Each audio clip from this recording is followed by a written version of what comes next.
खुलुमबाय बड'लेण्ड रादाब नायगिरि बयनिसिमबो फुंबिलिनि गोजोन हामलायथि बावहरबाय। दिनै 8 सेप्तेम्बर 2025 इं मायथाइनि सानसेनि फान्जामुथिखौ फरायथिनो लाबाय।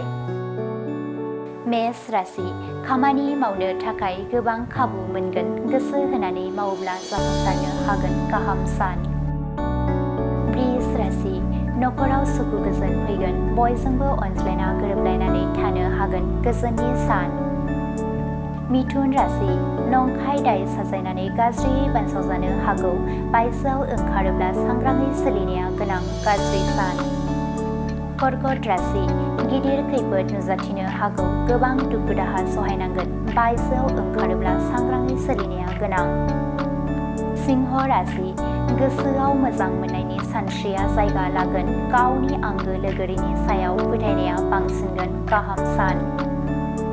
कन्या राशि नखरनि गाहाम हाबा मावनायनि थाखाय बयनिबो अनसायनाय मोनगोन, बिदानिफ्राय बेसेन गोसा अनथोब मोनगोन, गोजोननि सान। तुला राशि गावनि गोरोन्थि हाबा मावनायखौ हमजानो गिगोन, गोसोआव गिनाय सानस्रिया जायगा लागोन, गाज्रि सान। वृश्चिक राशि मेगनाव दुखु मोननांगोन, बायदि बेराम आजार जानो हागौ, सांग्राङै सोलिनाया गोनां। धनु राशि आनजादाव उथ्रिसारनो हागोन, नखरनि आरो समाजनि सुबुंफोरनि अनसायनाय थुलुंगा मोनगोन, गाहाम सान। मकर राशि गावनि इयुन जिउखौ लानानै जिंगा सिगोन, गोसोआव गोजोननाय गैयै उसुखुथु थाथेरनो हायि जागोन, जेंना गोनां सान। कुम्भ राशि गावनि गोब्राब नाजानायनि गेजेरजों मोजां फिथाइ मोनफुंनो हागोन, गोसोआव गोजोननाय मोनगोन, साना गाहामैनो बारलांगोन।